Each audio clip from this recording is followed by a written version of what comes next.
Unscripted, unfiltered, unafraid. Welcome to the Macworld podcast. My name is Michael Simon, and I am joined by, Jason, I was going to call you senior editor today because I figured it's a good day to mix things up. So I am joined by senior editor Jason Cross. Good morning. And our special guest producer, Brennan King. What's up, y'all? Brennan is filling in for Roman, who is on vacation in Iceland to see the eclipse, which we talked a lot about last week. Yeah, I love that for him. Yeah. Yeah, I mean, it's one of those trips that once in a lifetime, I guess, maybe twice in a lifetime. I don't know. How many times does the eclipse go through Iceland? I actually have no idea. But probably once in his lifetime. Yeah, it'll be great. I can't wait to hear all the hijinks from him about it. It'll be fun. Yeah, Roman is definitely one to share, to overly share stories once he comes back on the. He'll just say, "Yeah, it was all right. It was all right." Yeah, he's my desk neighbor here, so we've been he's very steadily yapping about it. Yeah. So, welcome, Brendan. Thanks. Happy to be here. And this is episode number 994. And today we're going to talk about smart home stuff. So we're getting the new Siri in 5 weeks now. It's close. So once Apple ships that to everybody. Probably second week of September. Yeah, or something. 15th or something, whatever it is, 14th, 13th, whatever that Monday is. Monday after the iPhone event. So once we get that with iOS 27 and all the other 27s, that should open the door to all these things that we've been hearing about for a long time, like that HomePod, iPad dock thing, a new Apple TV, a new HomePod mini, like a doorbell, accessories, a pin, pendant, there's all sorts of stuff. So we'll get into all that. Then we'll do This Week in Apple History, and we will close. Oh, crap. I didn't get any comments. Jason, did you get comments? I totally forgot about comment code. I can go grab some. Maybe. From the social media. Well, Brennan, did you get comments? I did not get comments. I forgot about we're supposed to do comment corner. We might not have comment corner today, people. We will see. If Jason can multitask while we're talking, maybe we'll have comment find corner. A way to do that. Hang on. But speaking of comments, for next week, you can contact us through Blue Sky, Facebook, or Threads. Search for Macworld. Look for the Blue Mouse logo. Send emails to podcast@macworld.com. Comment under a video, comment under a post, send us a personal email because obviously we aren't looking anywhere else right now because Roman's not here. And we'll talk about them all on a future show. I can't believe I forgot to do that, Jason. I'm going to blame Roman for this, even though he's in Iceland. He could have reminded me. It is entirely our fault. And we can blame him. Sorry. We didn't get anything new in the podcast email inbox. I can tell you that, but I'll grab a couple comments off of like videos and stuff. That's easy. All right. Before we do that and the smart home stuff, let's just talk a bit about Apple TV. This is a bit of a selfish personal segment because I finished watching Widow's Bay this weekend. That was great. Yeah, man, I loved it. It was like the whole thing, characters, the writing, the pacing, there was like some horror, some comedy, twists, and ended on like a really cool cliffhanger to set up the second season. It was great. It kind of reminded me of like when I first started watching Stranger Things, whatever that was, 2012, 2013, I don't know. Like I couldn't wait for the next episode to see what happened next. And, this was like that. It was, little 35-minute episodes so they didn't drag too long. But I loved it. Yeah, it's on the queue. I'm not the best with Apple TV on the weekly cadence, so I'm actually like still catching up with Silo and oh my gosh, I had it. Silo and Sci-Fi. There was another one. Sci-Fi. The follow-up to First Man on the Moon. That series that they did. The Star City? Star City, yeah, which is fun. Like my wife's Russian. So it's weird because it's so different from For All Mankind, just in tone and everything. It's a really slow, like, political intrigue drama. It's not about the space stuff really at all. It is about Star City. It's all about that. I can't get past that everybody has a British accent. Like, I know they did that deliberately, but they're like, we don't want to make people work for it and stuff. But like, I don't know. This is like, so this being marrying into a Russian household, this is actually like one of the biggest like sources of feedback when it's like Russian speakers are like, why are we speaking in British? And then I listen to them and I'm like, y'all speak British English, but like I get this. So yeah, it's a fun one to watch. Even though sometimes my wife sighs when they say things in Russian and I'm like, not everybody can get it. It's okay. We'll work on that. But yeah, like Ted Lasso, I think is coming out too. Yeah, Friday comes back tomorrow. Somewhat surprising, but very much not surprising. Fifth season. I think fourth season. Yeah. Yeah, it's amazing that they made one NBC ad into a 4-season show, which is great. I know. Yeah. I don't know if I care. The Olympics thing, right? Wasn't it for the Olympics? It was for the Olympics. Yeah, I think it was or NBC, one of the sporting things. World Cup or Olympics? It aired during the Olympics, and then it was for NBC got the rights to the premiership. And so they were like, how do we get Americans into it? And that's how they came up with it. Yeah. Which was great. As a football and football fan, loved it. Perfect. I don't know if I care about season 4. I'll see. I don't know. Jason, are you into it? What, Ted Lasso? Yeah, the 4th season. Like, do you care? Yeah, I do. I mean, I'm not like, oh my God, I can't wait. But I thought it was a great show. I thought it didn't overstay its welcome, which is what makes me worried about that they did another season after, was it 3 years or something? Mm-hmm. Like they said, look, we told the story we wanted to tell. We don't want to start it up again unless we really have a good idea for where to take it from here. We don't want to just do it for the sake of doing it or because it's popular. And I was happy with that. But then they did it again, and I having not seen it, I don't know that they like stuck the landing. But I kind of feel like Apple just backed up a Brinks truck and just said, right, like to have all the money, and they said, well, we'll come up with a reason. I always feel like shows that do that, like when you look at something like Breaking Bad, or The Sopranos, or what, like they had a story to tell, they sold it in the allotted time that they had to tell it, and they were done. Yeah. This one, like even by season 3, I was kind of like, all right, I'm done with this plot. Like, we'll see. Maybe I'm the outlier. No, season 3 notably kind of had some issues, and like the reading about it, they were like the production was more of a mess. Mm-hmm. They were producing that season during COVID, right? So that caused issues, but then also they were doing rewrites like the day before, and everyone had to like get new scripts the day they were shooting, and it was much more haphazard and all over the place, and they kind of were figuring out the season's plot lines as they were shooting it. Like, so it wasn't as well organized and thought out as the first couple seasons were. So I was just kind of I didn't think it was bad, but I don't think it was as good as the first couple seasons. And I was like, okay, cool, you're going to end it. So I'm more curious than anything else. Like if there was never more Ted Lasso, I'd be fine. But I also enjoyed the show, and if they managed to kind of bring back the magic, I'd be happy about that. Yeah, I mean, like the early seasons felt like they hit at the right time where they felt like chicken soup. Like it was really like heartwarming. Totally. But there's only yeah. Do we need 5 seasons of chicken soup is the question that I got. But yeah, I don't know. It will be interesting to see what they do with the characters, and also how they articulate like international women's soccer, which I'm intrigued by. Right. And yeah, there should be some really fun comedy around that. But if it takes off, I'll have my Halloween costume all set, because I was Ted Lasso a few years ago for Halloween, and it was good. You guys, I nailed it. So I still have all this stuff. We could do that.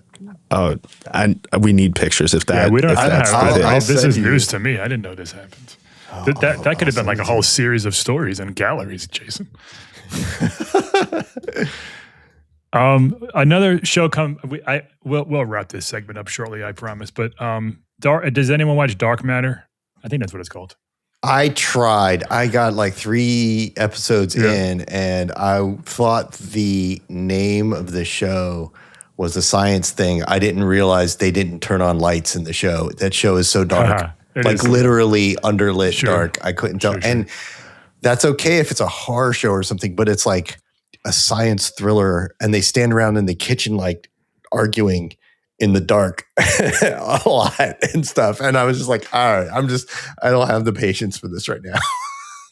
There's a lot of show. We could do a whole podcast on like cinema lighting, because it drives me crazy sometimes when I'm trying to see I watched the movie Obsession recently, and like that's supposed to be moody and dark, but it's like I have no idea what's happening in half these scenes. I just have to kind of piece it together. Yeah, it's I haven't seen Dark Matter yet, mainly for the same reason, because with a household of like 2 kids under 10, like most of my life is dominated by Bluey or anime at this point. So like most nights and we don't have a TV, I have like a projector. So most nights I can't watch unless it's like 11:45. And so during the day, like I'm like, I can't watch House of the Dragons. I can't watch any of these things because they are literally color corrected and graded in rooms that are perfectly that's theater. Interesting. Yeah. So, I either need to get blackout curtains or, Yeah. Or, I mean, I know it's not as much fun, but that's the nice thing about streaming, especially things like Apple TV and stuff, is like, just watch it on your laptop. Like, I know the laptop's lame, but it's like, if it's catch up on my laptop or just never see it. That part. Yeah. Like most recently, and I know the next week's guest producer wants to talk about this, but like that is part of the reason that I'm like, maybe I'll get the iPhone Ultra is to watch stuff. But again, is it worth the $2,000? That's for next week. That's a teaser. That was good. Roman throws it in every now and again. You're fitting right in. I'm trying. Anyway, Apple TV, bunch of things coming up. Ted Lasso Friday, Dark Matter later this month. Jason wrote a story yesterday about what's coming this month. It's on a bit of a roll lately. Severance was a huge hit last year. Shrinking came back. That new show, Widow's Bag, picked up a ton of Oscar or Emmy nominations. Like, they're doing good stuff. Oh, wait, did anyone see the trailer for that Matchbox movie? I did, yeah. It's nonsense, right? Am I crazy? Yes, it is. It's silly. Well, okay. Unless it's like this high concept that I don't understand, and maybe it'll reveal itself in the movie, but it seems like it's like insane. It seems like I don't know if they got the Matchbox license after, and they're just that's like what it feels like. Write it into the script, or if it's just like write a movie about Matchbox cars. Like we don't have Fast and Furious budget, so what are we going to do? Oh, we'll just make it about a group of kids who used to play Matchbox cars, and that's it. I don't know. It's not that it looks like a bad, dumb popcorn action movie. I just don't get the Matchbox idea. That's what I'm saying. Other than the forced, like they played They're like, together. Hey, as we kids. used to play cars, and it's like, but all right, big freaking deal. So did I. Yeah. I don't know. Anytime John Cena gives me hope. Like John Cena is a fun movie, dude. Sure. So exactly. I'm like, all right. Popcorn like, is this going to be a laundry? Cinema. Yeah. Exactly. Like laundry movie. Am I going to fold laundry to it and be entertained? Perfect. Love that. Yeah. Is it coming to theaters? Does anybody know, or is it just? Streaming? I don't. Oh, good question. I don't think so. I think it would be straight to streaming, but I think it's straight to streaming. Let's see. Now I want to know. Yeah. Apple TV on October 9th, so it's not in the theaters. That kind of tells you all you need to know. It's probably not gonna be it's a straight to video action movie. Yeah. But it looks like, it had a high budget. I'm sure they had to pay something to get the Matchbox name. I don't know. Anyway, all right. We've been on this for too long. let's switch gears to. I don't know if you guys have your Slacks available. I slacked you a picture of myself as Ted Lasso from a few years back. We're gonna put. Can I put this in the article on Thursday? Yeah, sure. Hey, that's really good. Or edit it into the video. That doesn't look like you at all. That totally looks like Ted Lasso. This is an elite.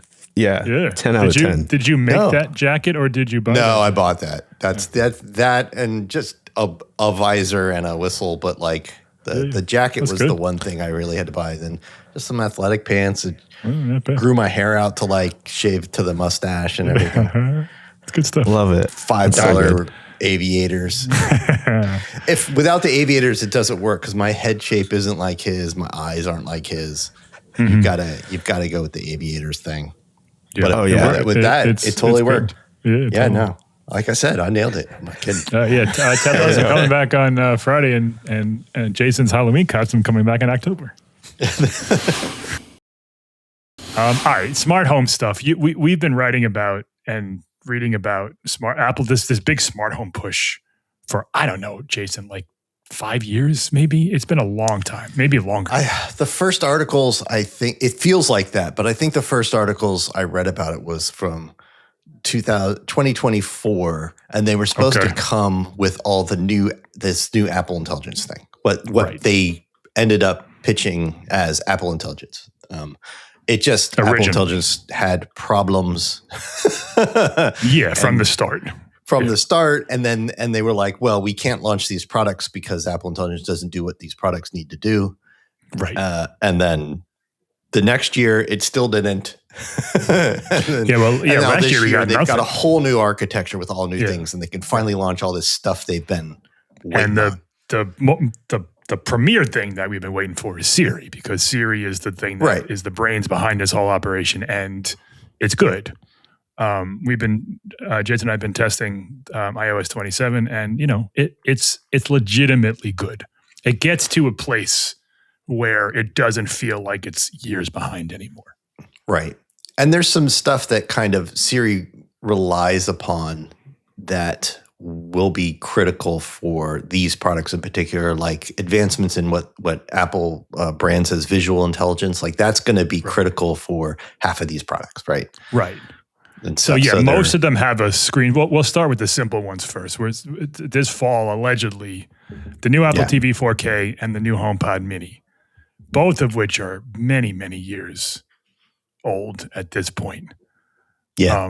HomePod Mini never got an update. It got a new color. It got colors, right? Yeah. But it never got like a proper update since it was introduced in, I think, 2020. And Apple TV 4K has been around for several years with its same processor. And when Apple introduced tvOS and iOS 27, HomePod and Apple TV were basically left out. Like they didn't get anything as far as the new Siri stuff, the Apple Intelligence stuff. There's not any of this cool Siri stuff. Right. Like there's some Apple TV updates that don't have anything to do with Siri or whatever. But the smart home stuff that all the other things are getting, or the smart stuff rather, not smart home so much. Like it's not getting in it. So it leads us to believe that the new products, the new HomePod Mini, we haven't heard anything about a new Homepod. So I guess that's I don't know if they'll ever make another They keep saying HomePod again. Yeah. We like got HomePod, that random. The 3 years ago, we got a second generation, out of the blue in like February. Right. That was basically the same thing with some tweaks and a new chip, and that's it. Like it hasn't. They raised the price last month, but they haven't released anything new for the larger HomePod. But all the reports that we read say that the HomePod Mini, specifically the Mini, will be getting an update, which now costs $129. It was $99 forever, and Apple just raised the price to $129 back when it had its big price thing in the end of June. So I think both for all of these, so for Apple TV and HomePod, they can serve as what they call home hubs for you, and which you need to have to do things like certain smart home stuff with Apple requires a quote home hub, which used to, I think they turned off this feature. It used to be able to have an iPad that was plugged in, and it could be your home hub. They did shut that functionality off. They turned that off, but so now it's got to be like an Apple TV or a HomePod. Can you explain really quick what you can't do if you don't have a HomePod or Apple TV? I forget them all off the top of my head. I know for certain the video stuff, all the home kit secure video stuff, you know, where you can watch the video in the Home app on your iPhone and it's all encrypted and all that. I know all of that stuff requires a Home Hub, and any of the stuff where you do automations where you can leave the house and do them from somewhere else out on the internet requires a Home Hub, because the Home Hub's like your gateway to the internet for all of your internal smart home stuff. Some of that stuff works when you're home on your same local network as all your smart appliances are. But in order to control any of your smart appliances from outside your home network, you need a Home Hub.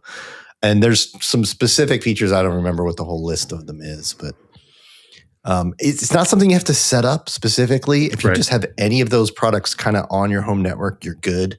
Like it just does it. Right. But the chip in the current best Apple TV and the HomePod Mini just aren't, they don't support the new Siri like in any way.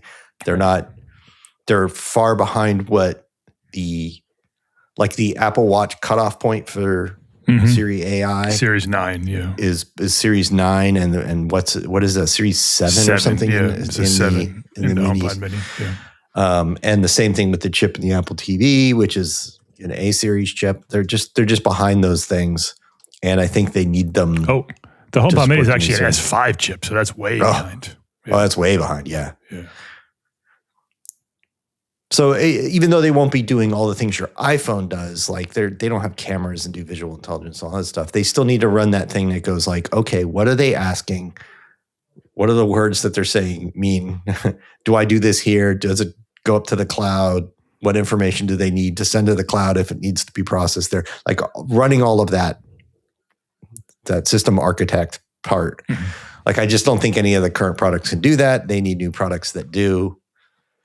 We haven't heard, though, that this new HomePod Mini and this new Apple TV will have any special new Siri features. No. Other than new Siri will work, but like they're not going to. At WWDC, Apple didn't mention any of that. So we assume this stuff will come out at or around the time of the iPhone event, at or around the time all the OS 27 updates come out. And Apple will say, here's the new HomePod Mini, here's the new Apple TV 4K, and it also enables Siri AI, and here's the app and all that stuff. We don't know that for sure, though. Oddly enough, the reports just say it's coming.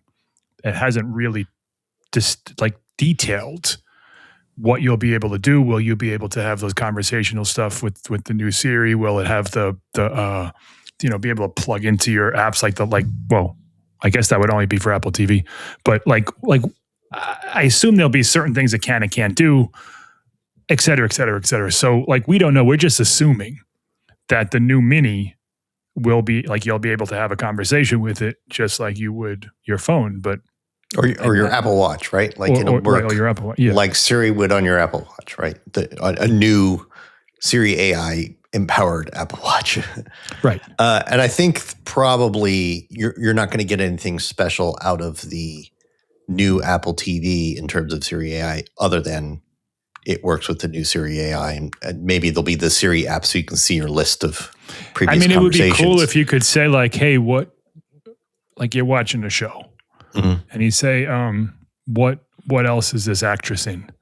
And it knows what's on your screen, looks it up, and tells you. It could do stuff like that, theoretically. I think, God, there's a certain amount of that already in there, but I'm trying to remember. Yeah, it's not X-Ray. X-Ray is the Amazon stuff. Insights or something it's called. Well, there's Insight. That's like an on-screen visual thing. Yeah, but Siri, literally press and hold the Siri button. You can ask it some things like that work on Apple TV. I don't know where the limits are. It could be smarter. I think most of this is setting things up for next. tvOS 28 will have all this cool Siri stuff that you do on your TV. Yeah, and you're probably going to need one of these two new hardware devices to use all that stuff. There's a lot of Apple TVs out there. They're not going to be obsolete, but they're going to be a little bit outdated because, this stuff isn't going to work. And now Apple, assuming the prices stay the same, $199, all of a sudden Apple TV is pretty expensive if you have to update one that you've had for a couple of years. Like I bought the 4K back when Apple cut the price. I got, because it was, it was cheaper and I had an older one. I'm like, oh yeah, cool. For $200, I don't know if I would. Maybe. We'll see. So that's this, probably the fall. Now, the other thing that may or may not come this fall that we've been hearing about forever is what we in the media have dubbed HomePod, which is supposed to be like a smart home hub. It's nothing new. Amazon has one. Google has one. They're out there, but Apple doesn't.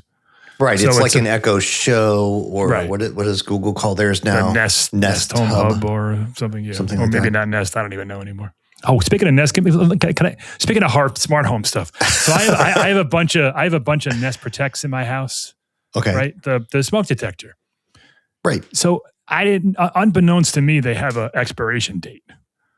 Yeah, all smoke detectors. Of 10 years. But this one is actually like, it yells at me every single day that it's going to expire. I've had it for 10 years. Oh. So it says, the Nest Protect in the kitchen will expire. Please replace it. So I'm like, okay, fine. So I go to, they don't make them anymore. No, they don't make them. So now I'm totally, I got to figure out, a regular I have 5 smoke of them. detector. Right. Yeah. 4 of them are Google, and they all talk to each other. The one that is supposed to replace the Protect is by First Response. Yeah. But the reviews sort of that are god awful. So now I don't know what to do. So now I'm going to eBay to try to find one that people are selling. Well, I could do that, but I don't want to do that, Jason.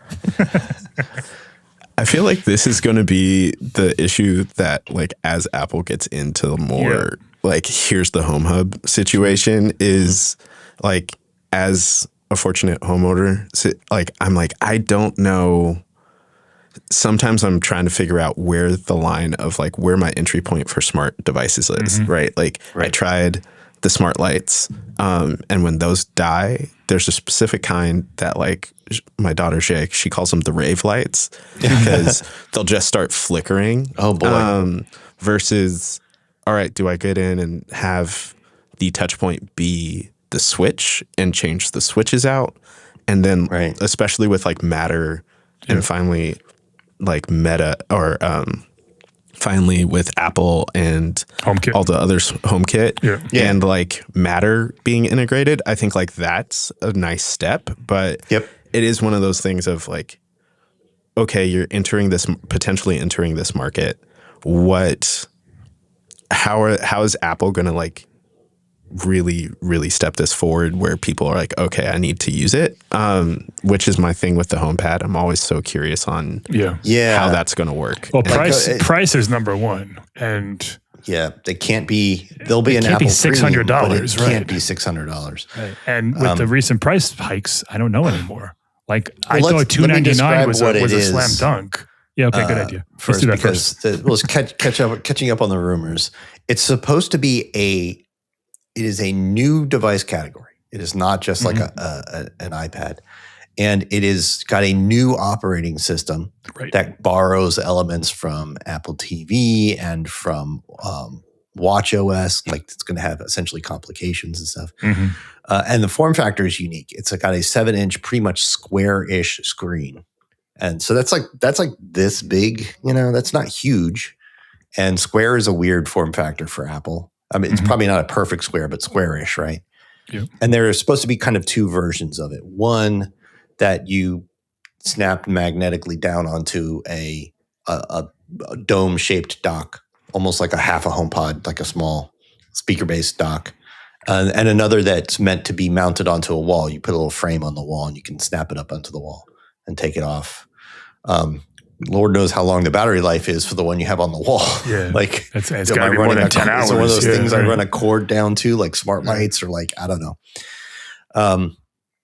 And it's supposed to be, people have said in the past, the rumors, that it's not going to have an app store of its own, right? it's going to be treated like an accessory, like the home app of sorts, where you add accessories through whatever interface. But yeah, you'll add accessories, but it'll also have other things. It'll have Apple Music, and it'll have FaceTime, and it'll have a camera for FaceTime. It'll have widgets and complications on the home screen that you can adjust. Part of the magic of the thing, the smart thing, the thing that's supposed to be so special about it, is that the camera will be able to recognize distinct people. One of the challenges Apple has with smart home stuff is that it builds a lot of single user devices, and things that live in your home get used by a bunch of people. So that's always been tough for Apple. They can kind of recognize voices on HomePod stuff, but like this is the idea with this is that if it sees I'm looking at it, it will show me my home screen. And then if it saw my wife was looking at it, it would show her preferred home screen, right? The way she has it set up, and use her preferences and settings. And it would also be able to recognize how close you are and sort of like enlarge or make smaller, like things like text, depending on if you're far away and everything. Like doing all those things seamlessly and automatically is supposed to be the magic part of this. But other than that, it does the things that the Nest Home Hubs and everything else does. It has like a dashboard to control your thermostats and your lights and everything. And it shows your photos, and it does, all the other smart home hub stuff that the other guys do, but just in an Apple way. Okay. The most recent report from last week said that Apple expects people to buy multiple of these things and kind of put them around the house. So that kind of lends you to think that it won't be too expensive. But again, with the RAM issues, this is going to have 6 or 8 gigs of RAM. Who the hell knows, Yeah, who knows? Yep. It sounds like a really cool device. If it has a really good speaker and can detach and move it places, like that's cool. That's something that like Amazon, I have a Echo. Everyone does. They gave them out basically a couple of years ago to anyone who bought something. I know. I've used the Google stuff, and they're fine, but you have to walk over to them and be very deliberate with what you want to do. And if this is what Jason's talking about, where it recognizes you, it changes, it morphs. Like that's like the dream of like those movies where you walk into a rich person's house and you walk in and everything kind of adjusts to what you're doing, and you say, like that's super cool. If that's what Apple is going to pull off here. Yeah, I think it's going to baby steps. It's going to start with just, hey, if you're looking at it, it's your home screen and your preferred settings, and it's just going to, like when you tell it to play something, it plays it from your playlist, not somebody else's. They're going to have, I think Apple's probably thought this through, but like a lot of privacy stuff, making sure that just some random person in your house can't access your calendar and your notes, but can interact with it, can ask Siri a thing, It kind of, HomePod kind of does that now. Yeah, they kind of do that. Yeah. They have a thing now it's where not perfect, but it like recognizes your voice, and it'd be like, oh, I'm sorry, you're not Lynn. You can't access her messages. It's too good right now because it has, for no good reason, it's about 50-50. It just can't recognize my wife's voice. It goes, who is that's speaking? Not good. Like, you don't want it to be. They're like, all the time. So hopefully it gets better when they have a camera to go with it. But this is a cool new device, and it could launch as early as late this year, but everyone kind of expects it to be a spring next year situation. Yeah. And that's like the centerpiece of this whole thing that Apple is doing. Right. Including the Apple TV and the HomePod Mini. And there's also rumors of a doorbell with Face ID that I guess would work in a similar way as to what Jason was describing. That seems like a massive security problem. Like if I'm getting robbed or if someone's like following me to my house, I don't want my door to automatically open just by recognizing me. I don't know. Yeah. I'm sure Apple will think of some way to stop that. But, there are instances where you don't want your door to open automatically. It's rare. Just because it sees you? Yeah. Right. I would think most of the time it would be very helpful. If I was being chased, saving a few seconds getting into my house would be good. There's that. That's true. But I'm sure you could just turn that feature off. Well, the last rumor I read was saying that Apple's not necessarily going to do a doorbell. It was going to build a ecosystem that works kind of like Rings does, where the doorbell works with other cameras and stuff like that. And the OS 27 updates have the first step of that, where if your cameras support your home security cameras and stuff support HomeKit secure video, number one, they improve the resolution, which they really needed to do. Yep. But second, they can stitch together a person or an event from multiple cameras into a single timeline where you can follow them around. And it does the AI analysis on there where it describes what they're doing or what happened. This is kind of whatever all the smart home cameras people are doing and stuff. So even if they don't release a doorbell first, it would work with whatever they release, work with a doorbell in that way. They're supposed to be doing like an inside home security camera, maybe as their first standalone camera-y thing, Have you, you don't have do you have a HomeKit secure video and compatible camera? We bought a bunch of Ring stuff. Oh, you do have one? Yeah. So I got the built-in one from the Apple store. And then so my whole stance of why I wanted to test it out is that Apple's whole thing of security, right? And privacy. And I thought that was super useful. Just from past experiences of learning what Ring does with things. I respect it, but I'm also I kind of want to be a little bit more in control of it. So the setup I had at home was the built-in doorbell, which was super easy to install and totally a breeze. And then a Bode, the HomeKit, for the HomeKit security system, which was mostly to watch my dogs because they low-key tear stuff up. So I was just I need to know what mess I'm walking into before I clean up for the kids and the wife. And then overall it worked pretty well. I think my main issue was when things either got discontinued or Apple didn't support another system into it, which I know was a hard thing for some people to get certification for HomeKit. So, and then also moving, switching homes and stuff, that was a whole process. But yeah, I see the potential with Apple HomeKit. I'm really excited for the 7-inch device, especially for the FaceTime component of being able to FaceTime on screen where my kids can talk with grandma and grandpa in Portland. That would be great. And then, I'm intrigued to see how flexible the system is in this design of if people do have to switch homes, how does this system move with them, especially with such a heavy investment? That's going to be another question for the long tail. Almost all this smart home stuff, especially when it comes to cameras and security, is a pain if you move.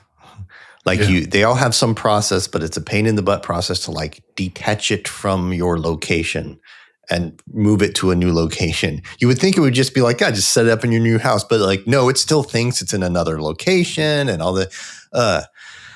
I got a bunch of Ring stuff when we got our house before Amazon bought them.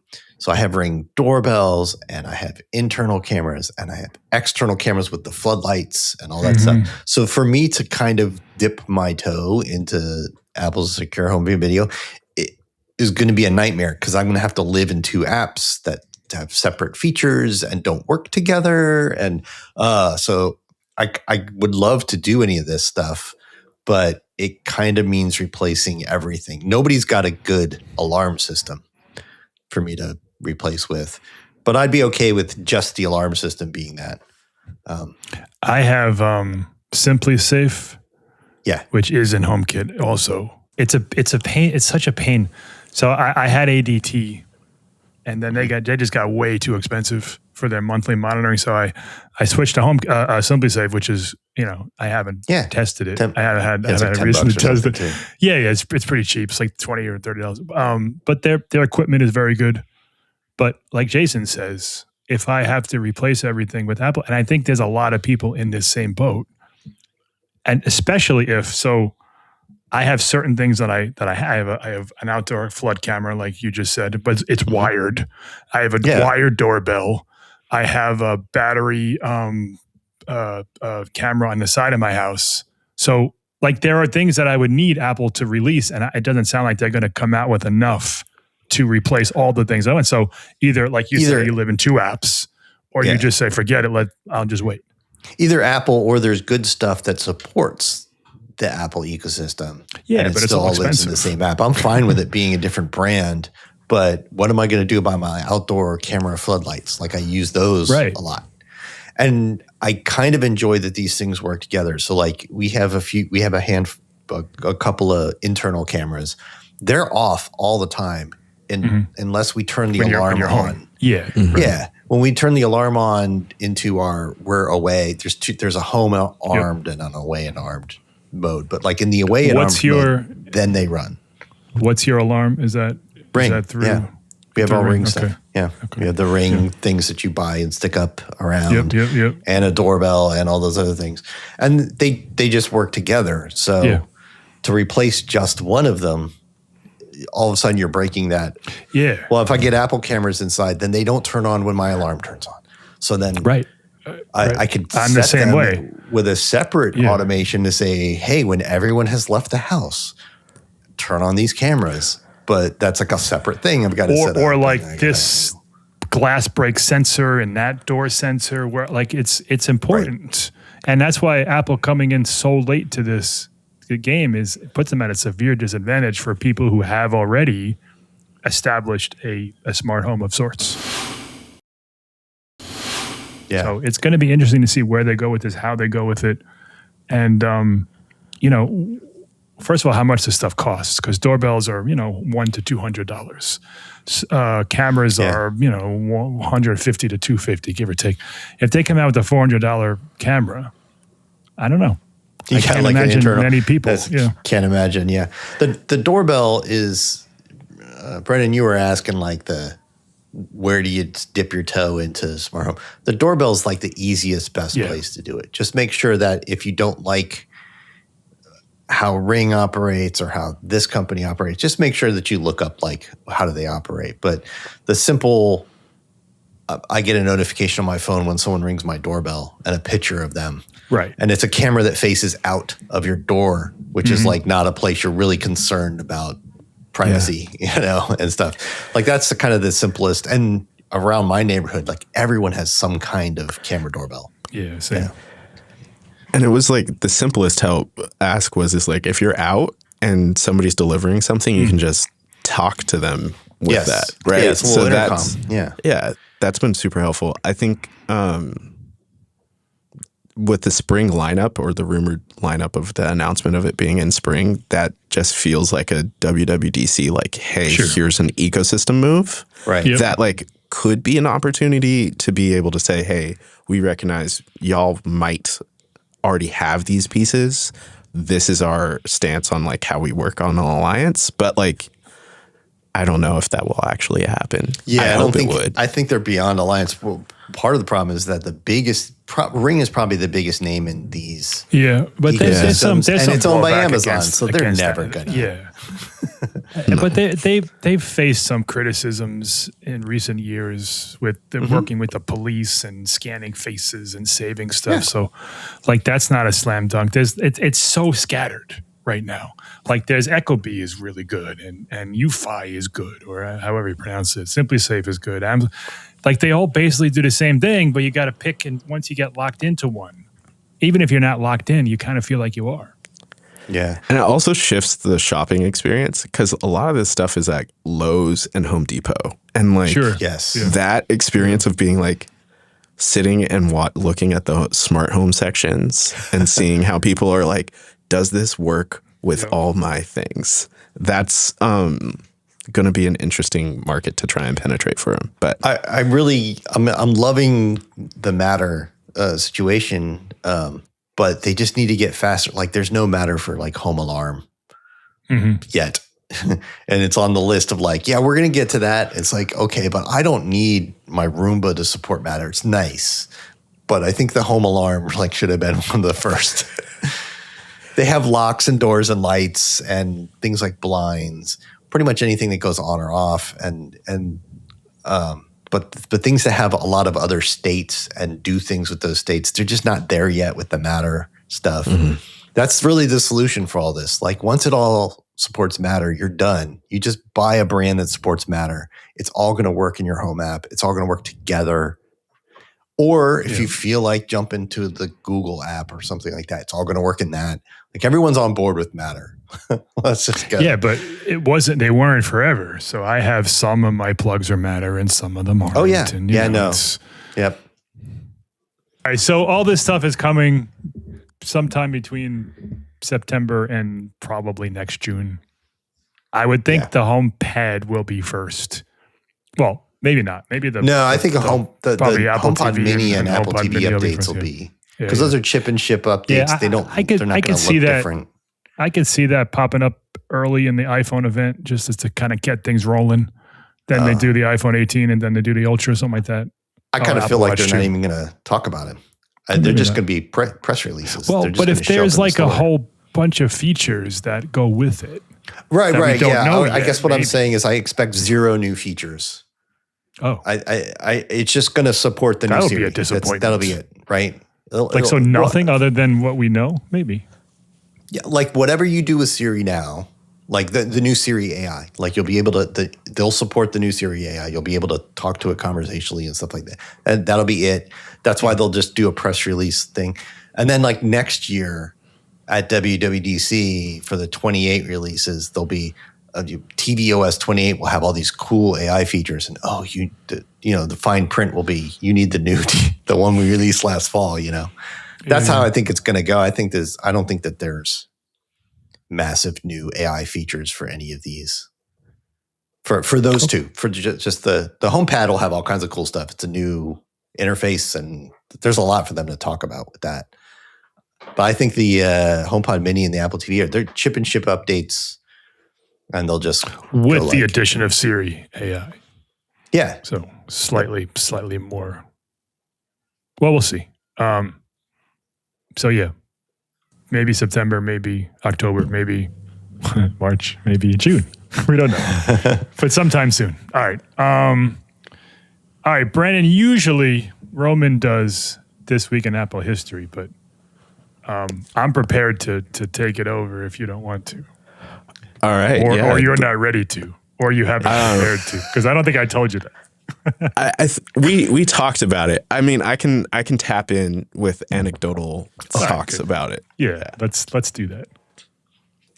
All right, I will. Okay, so I don't even know what year is this? Damn it, Roman! Come back from Iceland in 2018, August 2nd, 2018. So a couple days ago. It's August 4th right now when we're recording this. Mm-hmm. Apple became the world's first $1 trillion company. The world's first, like no one had ever done it before.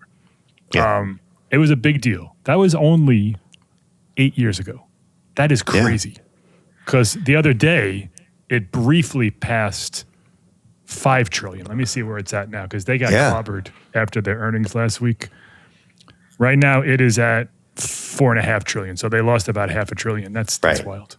And they weren't the first to break 5. NVIDIA did it before. They were not. They dipped down too. So they've both breached 5 and gone back down a little bit. But to go up 500% in like 8 years. You said? Yeah. Mm-hmm. Almost exactly 8 years. Yeah.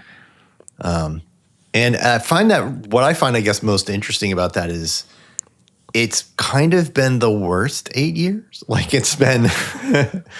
It's been the quietest 8 years, that's for sure. Right, like Vision Pro flopped. Yeah. The last 3 years have been, the narrative has just been like how far behind on AI Apple is and stuff. People have been buying iPhones. Like the only real good news in terms of like a new product that was actually not just like a faster version of last year's product, and did something and was new and cool, was MacBook Neo. MacBook Neo was like a major, huge, and that was just this year. And then they raised the price. So it just goes to show you that. What's that? And then they raised the price a couple weeks ago. Well, they raised the price, but all the other laptops in the world got more expensive. It's still relative to the market. Like, it's a cheap laptop. It's for the first time. It's doing great. But I just find it interesting that they became $1 trillion company and they kept it rolling so well, even though they really didn't, like, there's no groundbreaking new thing. It's just like the momentum is so strong.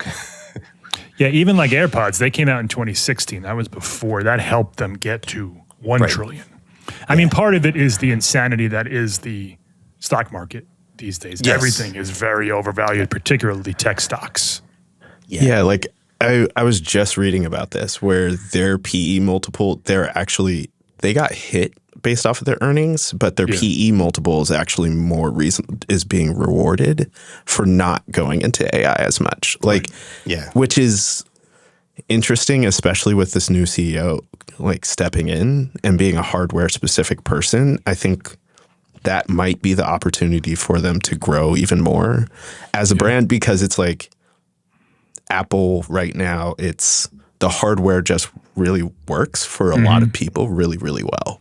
And then also they have a pretty solid service industry. Like, Tim Cook built out the services amongst a lot of the flops. And I think that was a pretty big winner of locking people into the ecosystem really well. And they've got this, the upgrade program, a lot of this stuff that's coming up that's expensive, that may not hurt them so much because it's a way in for people.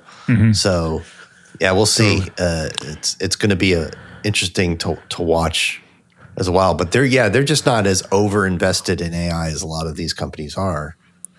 Yeah, where they're just spending hundreds of billions and not getting anything out of it. Like that. Like, I hear capital expenditure on AI from companies is astronomical. Apple is obviously spending on it, but not in a way like Amazon spending 40% of its budgets on AI. And it's, like Apple's just like, we're investing in it, but no more than we would have normally. I mean, actually they are, they are saying Tim Cook will be the first to tell you, no, we're investing in it more heavily than ever or anything, but it's nothing like these guys doing $100 billion a year and not getting any of it back. Like, it's just not. So that's cool. Yeah, I'm so intrigued, like, from a stock that was at, like, in 85, it was 25 cents or something like that. In like 2000, it was like $5. And they were basically done.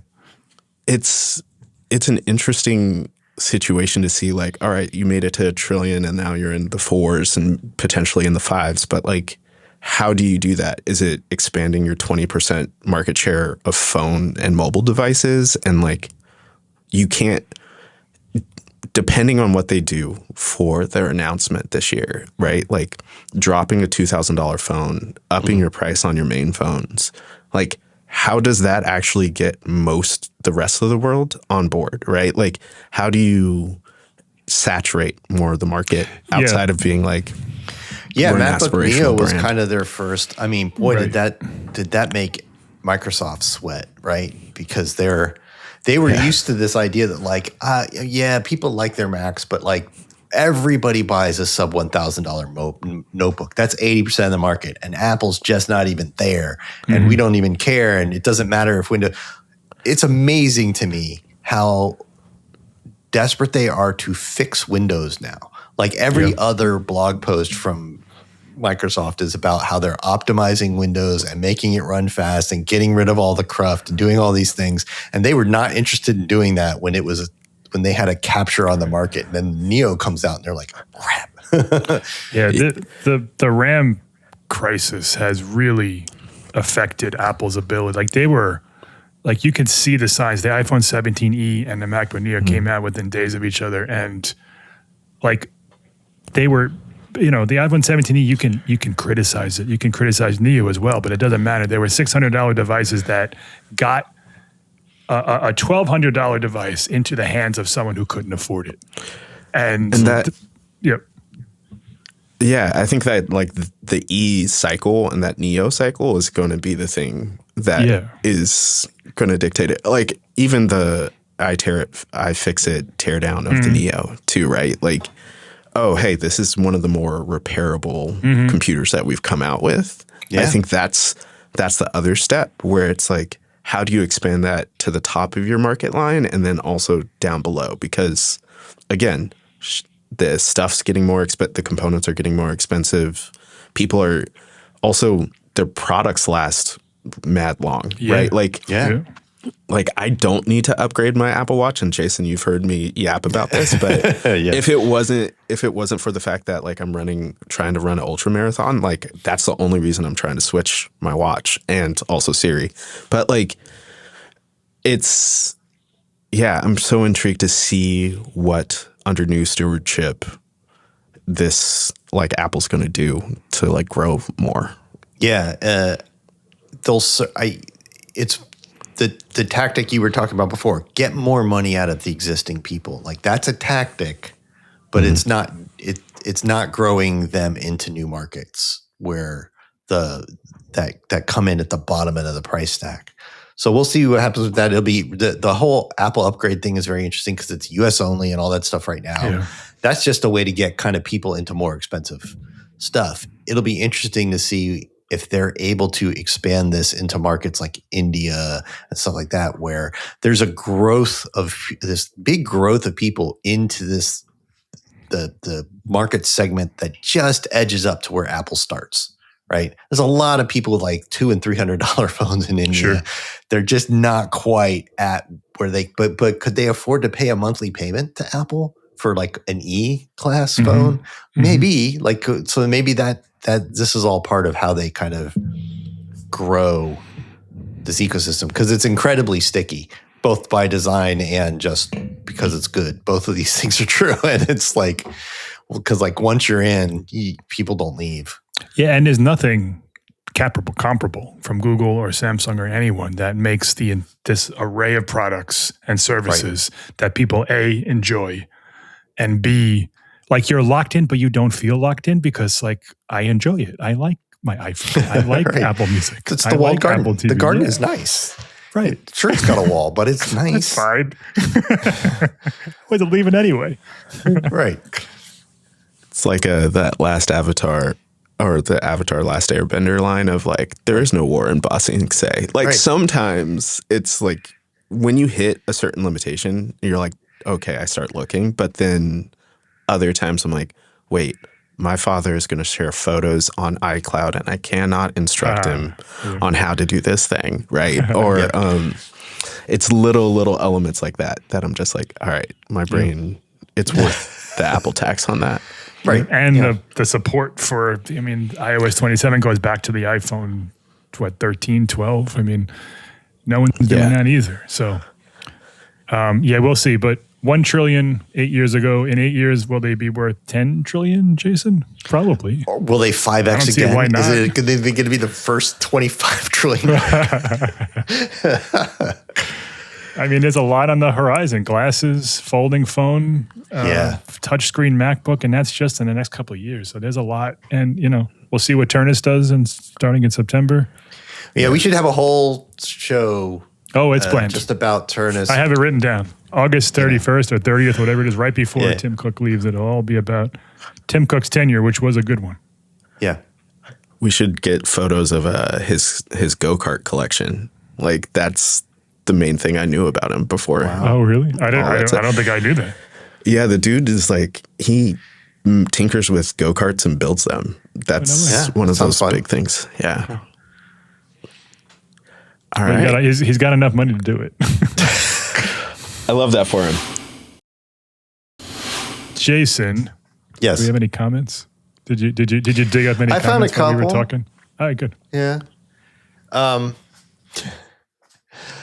me go back to so on TikTok, we were talking about the touchscreen MacBook Pro on a comment from a podcast clip when we were talking about, do you care about a touchscreen MacBook? Do you want one? Okay. Yep. So we had a few comments on that, at Peace at Last said it's for young people, not for us old fogies.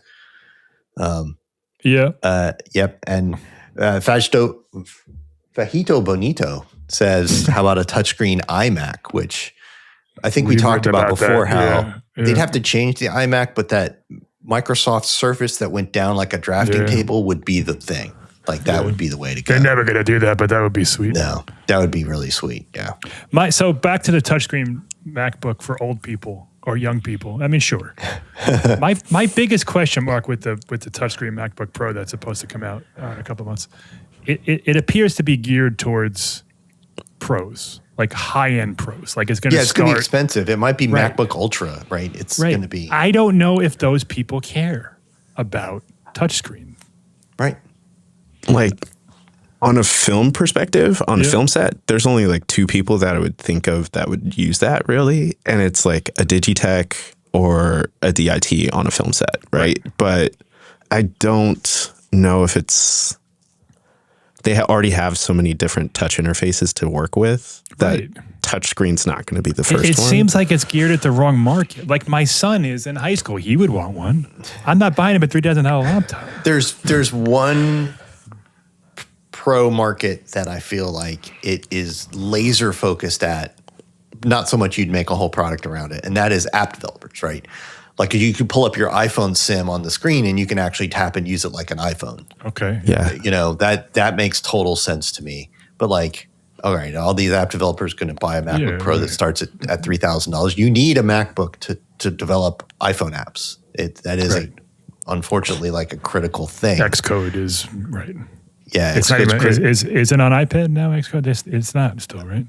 It's not still, and you can't publish to the App Store without, except through the tools that are only on the Mac and stuff. So, so there's that. There's the I can sim my iPhone and actually touch and swipe and do iPhone stuff, but is that it? So it'll do cool things, but like you said, like for the price tag, we always said, shouldn't the Air be the first? Right.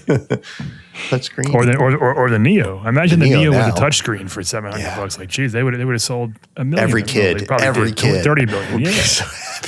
Yeah. Like, and going back to that comment, it is the perfect thing. Like a Neo with my daughter, she would not ask questions about like her computer, right? Like she's just like, all right. Kids are already touching the screen because they assume it's a touch screen.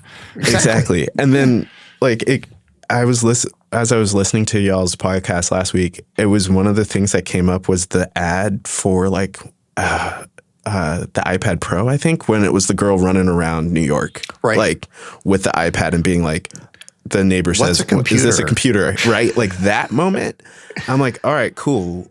That's dope. But why are we doing that at the top line outside of like the cost? Right. Yeah, exactly.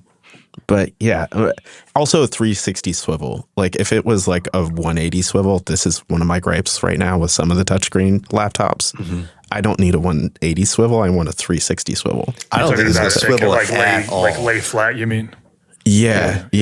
And then like if it doesn't swivel at all, it's going to be like bend gate all over again, where somebody opens it out of the box and then tries to swivel it and then it cracks and they're like, I just broke my $4,000 or $5,000 laptop. Yeah, we don't know if it's a convertible type thing yet.